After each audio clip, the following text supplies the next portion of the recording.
The SEC East and a spot in the conference championship game are locked up, but of course, that college football playoff berth is still waiting out there. So business to be taken care of concerning Florida and LSU. We've got Jackie Franchuli on the line from All Gators on SI. Jackie, how you doing today? I'm great, Mark. How are you doing? Doing just fine. Appreciate you jumping on here to talk Gators with a big game against LSU. Typically a bigger game, a bigger matchup, more of a competitive game expected. Not necessarily this time around. Haven't checked out the spread, but I'm sure it's pretty substantial in the 15 range, I would guess. But there will be some personnel losses or some guys that are at least questionable approaching kickoff on the defensive side for the Gators. Yeah, they're questionable with Sean Davis and Rashad Torrance, those two guys. Dan Mullen says he's not sure if they'll play this weekend, but one guy he knows will not play is Jeremiah Moon. They're expecting Moon to be back by the time they play Alabama in Atlanta for the SEC championship game. Sean Davis and Jeremiah Moon did not play in the last game, and actually Jeremiah Moon has been out for quite a few games, actually. So Florida has been able to play without these guys. Now, Sean Davis, I think, would be a big loss, as well as Rashad Torrance. Rashad Torrance has been seeing some playing time, and he's such a young guy that has shown a lot of flashes. And Sean Davis, obviously, an athletic DB. And when you look at Florida's secondary, you would want more bodies in there. But again, this is against LSU. Mullen did not led us to believe that this is an extended period of time for injuries for these guys. So I don't think this will affect the Alabama game. The only one you were watching as far as the Alabama game is Jeremiah Moon. There's also an offensive guy that could be coming back, which is Trent Whitmore. Remember a couple weeks ago, he had a punctured lung from a hit because of a rib. Dan Mullen expects him to be back. So there was one good news from his press conference earlier this week. Talking Florida football here at MarkRogersTV, the voice of college football, with Jackie Franchuli from allgators.com on SI. So we will talk Alabama in the big matchup. I think the conventional thought process is that pretty much Bama's hitting on all cylinders. It's difficult to find a weakness. They are humming along. Florida's addressed some defensive concerns, but there are still questions there. The run game may not be able to balance out the pass game for Florida. So let's start there in regards to something that we've addressed a few times throughout the season. Florida's ability to run the ball, at least at a rate to keep the defense honest against a team like Alabama. Yeah, so Dan Mullen has been asked a lot about the rushing game, especially after Saturday's win and then on Monday again. And he said, honestly, we just didn't run the ball a lot. Against Tennessee. He said, why would we run the ball when we have Kyle Trask and we have all the weapons in the air? And when you look at it, yes, they didn't actually just run the ball. A lot of their losses, on the ground were from sacks. That's probably where, I would be looking at as a problem is sometimes if you look at the right side of that offensive line, that's been where Kyle Trask has been, in trouble because, they're not blocking correctly that side of the line. As far as the ground game, I think Florida does have talent on the ground. I think their blocking is still a little susceptible. But at the end of the day, it's like we've been saying from the get-go, if you have a Heisman, contender as your quarterback, you have the weapons in the air that they do, I think you're going to see Dan Mullen still going for that air raid. I think sometimes we might be focusing a lot about the rushing numbers, but when you actually see the play breakdown, they're not trying to rush for the ball.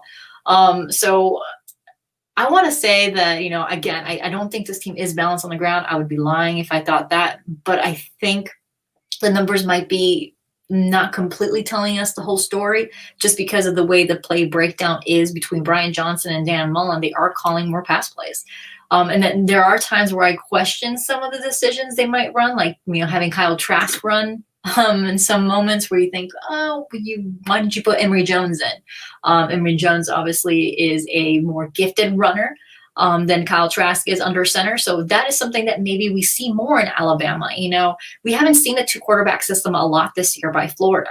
they've been a little more hesitant to do that. And to be fair, if I had Kyle Trask throwing the way he has, I probably wouldn't utilize a 2-quarterback system either. But, last year, if you look back to the LSU game at Dev Valley, they used a 2-quarterback system very effectively between Emery Jones and Kyle Trask. I think that was the best game that we saw, how when Dan Mullen had scripted plays and drives and how they utilized Trask and Emery Jones without sacrificing momentum with whoever's under center, it shows that it can be done. To be fair to Mullen, he has had experience in this. Tim Tebow was in a 2-quarterback system. You look through Dan Mullen's history, he hasn't been able to utilize that. And I think we haven't seen a lot of it this season because he didn't need it. I think Kyle Trask has been just playing so well that I think you haven't been wanting to use Emery Jones. Now, does that mean he's not going to use them in Alabama? I don't think so. I think you're going to see Emery Jones more. I think there's going to be a lot more packages against Alabama. Honestly, like you said, you want to keep the balanced attack on your offense, and you have a secret weapon in Emery Jones on your bench who can help with the run game a little bit because he does have the ability to keep the defenses on their toes because he is a dual threat quarterback. Kyle Trask, when he has the ball, most likely he's going to throw. That's just how it is. And I believe one of the reasons it has been effective is you certainly see those teams out there where they've got the 2-quarterback system, the one who plays 90% of the time, then they bring in the runner. And the runner doesn't have the trust of the coaching staff to throw the ball, so he's just a runner. Where they developed Emery Jones to a certain point, and we certainly saw it for the first time last year, where he didn't have the entire playbook open to him, but they had maybe 3 to 5 throws and routes that they felt very comfortable where they would unleash him as a passer with certain routes. And therefore the defense would have to be on its toes and playing honest with Emery Jones in the game because he would throw the football. Yeah, exactly. Emery Jones does have an arm. He's definitely athletic on the ground, but he does have an arm. And, Dan Mullen has scripted plays for him where he does utilize that arm strength. And I think that's where Emery Jones provides a different, outlook than when your regular 2-quarterback system. When you looked at Georgia and how they utilized, their quarterbacks, we kind of knew who was going to be the runner, who's going to be the passer. Florida is not the case. Obviously, Kyle Trask is going to be your passer, but they have utilized him a couple of times, although in sometimes questionable situations as a guy to run a few plays. But Emery Jones, I think you're going to see the playbook open up a little bit. Dan Mullen is not afraid to do a couple of tricks and a couple of different plays in big situations. We've seen them be successful in recent years. Obviously, against LSU last year, he did try a couple of tricks, but that was not successful last year. But, the year before he was successful. So when you look at it, Florida has been able to kind of script those plays in. And Emery Jones has been part of those scripted plays. So I wouldn't put Dan Mullen, I wouldn't have passed Dan Mullen to have one of those plays scripted already for Alabama. He's had the ability to play these games, see, the young guys in action. I think a lot of especially on offense, Dan Mullen has been able to see some of the younger guys. So you can see a couple of not the Kadarius Tonys or Kyle Pitts kind of have flashes as well. So I expect Dan Mullen to have some tricks up his sleeves against Alabama because he knows when you play a team like Alabama, not only you have to be perfect, on offense, if your defense isn't performing, you have to have a couple of tricks to put you over the edge. So I could see these things coming out against the game against Crimson Tide. Mark Rogers TV, the voice of college football, talking Florida football with the Gators taking on LSU in the regular season finale just prior to the SEC championship game. I believe as I go through the years, it's been the most played game between two participants in the SEC and championship game history, Florida, Alabama. We got Jackie Franchuli on the line from All Gators on SI. Kyle Trask has been the one mainstay in this Heisman Trophy race ever since it's been discussed. From week one, coming out against Ole Miss, just setting the world on fire. It appears to be almost a bit of a Heisman showdown at the SEC championship game with Mac Jones. Kyle Trask has been near perfect this year in regards to not having a down game, a bad game, and being the guy probably in comparison to Jones that you would look to as a player that made the difference. Where Jones is fitting a system, Trask has been a difference, lifting a team to a division championship. No question. Honestly, right now, I think Kyle Trask is your front runner as your Heisman. I joked the other day on a radio show that Kyle Trask is, when he was playing against Tennessee, didn't play to his best ability. He will tell you honestly he didn't have a good game, but then he still had Heisman numbers. You can definitely even joke that he had a Heisman moment because he punted the ball. Obviously, Florida fans understand that, one famous player in particular who won the Heisman also, was a kicker as well. So when you look at that, you think, how can you argue against Kyle Trask because when he has a bad game, it's a really good game by the numbers. And he's shown great leadership, and his story are just incredible. I think Kyle Trask is just bored of hearing his story over and over and over again, and probably a little annoyed that they keep bringing that he's a 2-star recruit back up in high school, stuck in high. So I think he's a little frustrated. But when you think of the trajectory of his career, 2-3 years ago, I don't think anyone would have picked him in this moment. If you really saw just how things were working in his career, he got dealt some really bad cards with injuries. And, we always saw his accuracy in practice, but for some reason, coaches just never took the next step with him and put him in game situations. Felipe Franks obviously won the battle leading the quarterbacks under first Dan Mullen's season, but Kyle Trask has been able to grow so much, and now he's breaking school records. And I think he's been able to lead this team in a way where, they do enough to win games when it matters. When, something that Florida teams of the past, they used to play down to competition and then they wouldn't finish those games. This is a team that you can see sometimes plays down to competition, but again, they still finish the games and they do it in a convincing fashion. I think Kyle Trask, is still my favorite to win the Heisman. But again, when you look at how this is shaping up, it really is whoever wins in the SEC championship game. It's just how it feels, just Heisman is more of a campaign. And I think the campaign will be decided by who scores the most points in the SEC championship game. I think there's a lot of perception. I think it took so long for people in the national media to recognize Kyle Trask and his ability. I remember watching a game, I think it was 2 games ago. That's when really Kyle Trask's momentum on the national stage started growing. Everyone locally who's been watching Kyle Trask week in and week out was saying, wow, he's having a great season. He can throw in tight windows. His presence in the pocket is certainly changed from last year. But I think it took a lot of time for people in the national media to see him while they all were already talking about Justin Fields, Trevor Lawrence, and Mac Jones. So he was coming in from a deficit in that way where you really needed to push that campaign for Heisman. I think Florida has started doing that more. But Dan Mullen isn't the type of guy to really push that narrative a lot more. You can tell when we ask him questions about Kyle Trask and, his Heisman hopes, and he always kind of pushes back and says, well, if the team wins, Kyle Trask wins, individual awards will kind of follow.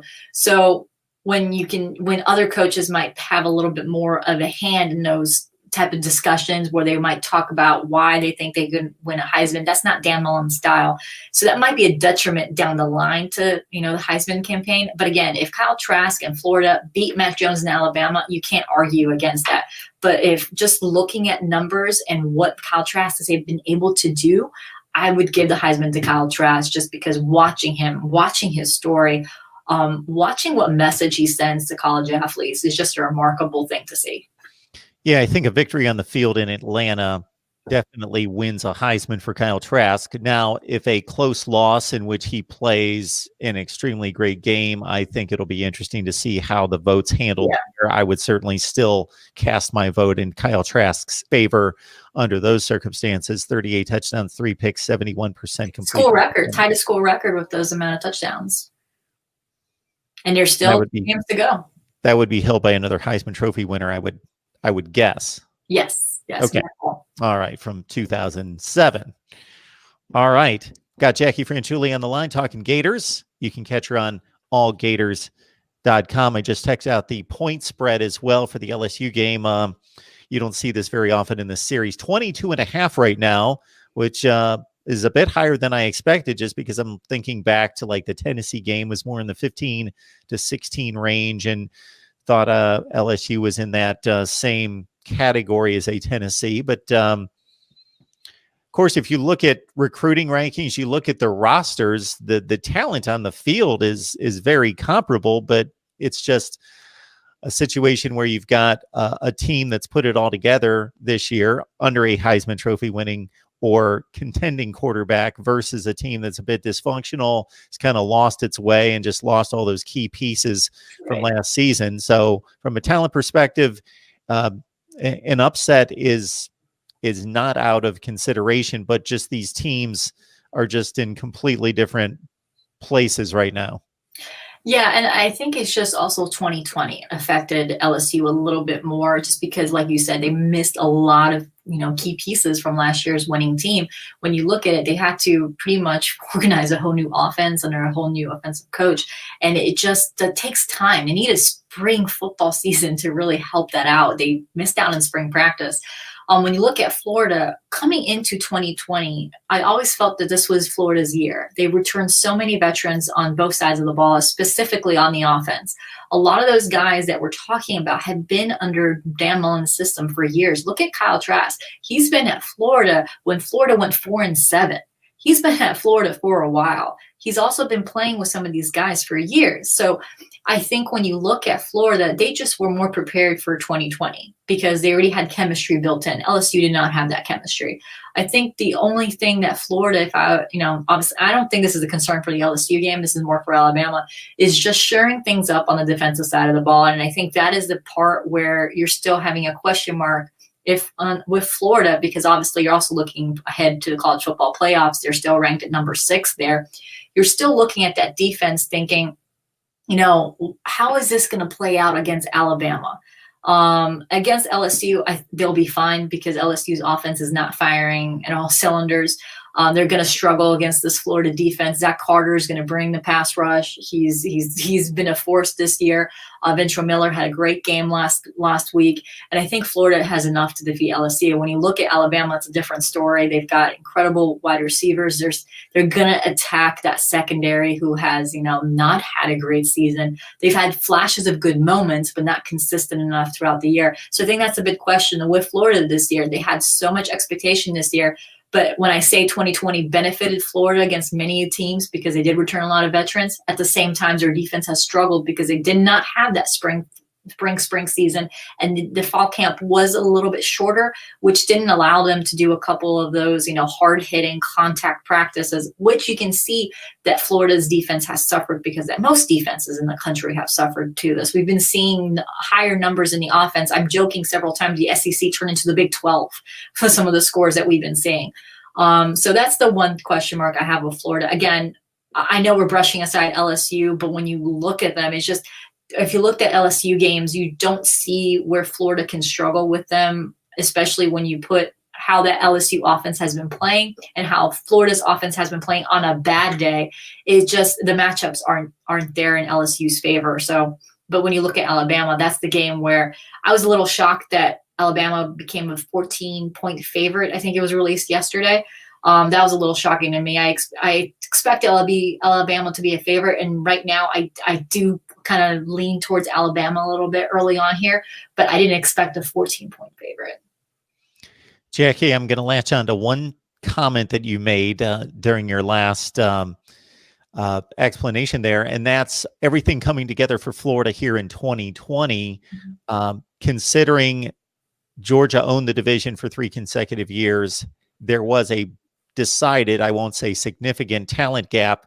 Do we think that the power has shifted in the East, or does this appear to be an aberration, or Florida has caught Georgia, surpassed Georgia? Where do you think that power struggle stands right now? I think Florida has the edge. I actually wrote right after Florida beats Georgia, if you look at the team's trajectory, just focusing on the quarterback room, you can see where Florida has the edge right now. There's so many questions with Georgia's quarterback room. Kirby Smart is getting the same questions that Jim McElwain got right before he left. How is he managing that quarterback room? So when you look at Florida, there's none of those questions. We see Kyle Trask, we see the next guy, Emery Jones, and we see the next guy, Anthony Richardson. And then we have those guys coming in like Carlos Del Rio, and they're recruiting a recruit that's going to be signing here probably in the next week or so. So when you look at that trajectory, just in the quarterback room, you can see where Florida is doing well. And then they've recruited well on the defensive side of the ball. The offensive skill players, they're slowly getting there. They picked up DeMarcus Bowman as a transfer from Clemson, who was a former 5-star running back. So when you see that Florida specifically has utilized a transfer portal and bringing those 5 stars that they miss, I think Florida has finally closed the gap talent-wise, but I think it's development of the individual players that really puts them over the edge. I think when you look what Kirby Smart has done with some of his players and what Dan Mullen has done with some of his players, and you can see the development, you just have to give the edge to Florida. And Florida has done a great job of also filling in the holes that were left for them from the other staff. So when you look at how the scholarship numbers are broken down, Jim McElwain and Will Muschamp did not do a good job of making sure there was class balances across. Like the defensive line and specifically defensive tackle, there were gaps in there. There were gaps between classes and in the O-line as well. Dan Mullen, John Hevesy, and now David Turner have done well in making sure the classes are becoming more balanced, which means when these group of guys, graduate, they'll have more guys fill in. What they also have done is put some effort in the recruiting office to make sure they always have an eye and ears open for transfers. They've done a good job of highlighting some of the guys that they would fit into their positions. They don't really like to do that very often in the quarterback position. Dan Mullen, remember, he didn't go after Joe Burrow. He decided to stick with the guys that he had. So I think that is something that has put them over the edge with Georgia too. I think just because of the way Kirby Smart has handled that quarterback room, Justin Fields transferring, and going for Jake Fromm rather than Justin Fields was a pivotal point in the tenure of Kirby Smart. And I think years later, he's going to probably regret that. Same thing when you look back at Jim McElwain and the whole thing with Will Grier. I think those were the pivotal moments of each of these guys' career at their respective programs. And I think Dan Mullen was just a guy who came in, took advantage of it. And when you say it came all together, it was like 2020 was just that they've had so many veterans on the team and they just had great chemistry. You have a Heisman contender in Kyle Trask. You have, honestly, Kyle Pitts, if he didn't miss games, could also have been a Heisman contender tight end. You have wide receivers that are very talented, and Trey Grimes, Justin Shorter, Jacob Copeland. He's got so many skilled players that are talented that when he only has 17 yards rushing and he's beating other teams by multiple touchdowns, you're like, yes, this is a time for Florida. And they're doing well on the recruiting trail as well, despite all the challenges they're having in 2020 where kids aren't visiting. And in full honesty, kids not visiting might have helped Florida because they're only seeing what Dan Mullen's producing on the field. They're seeing these guys being developed. They're seeing a 2-star quarterback being talked for the Heisman. When I'm talking, if I'm a high school recruit talking to Dan Mullen saying like, you know what, you're a 4-star, 5-star recruit. What do you think I can do with your talent when I took a 2-star quarterback to be a Heisman talker? Yeah, Florida fans for sure. College football fans, definitely you as well. You hear what Jackie brings to the table. Certainly check out her work on allgators.com on SI. Jackie, we appreciate the conversation each and every time. It's great insight into Florida football. Thanks for having me, Mark.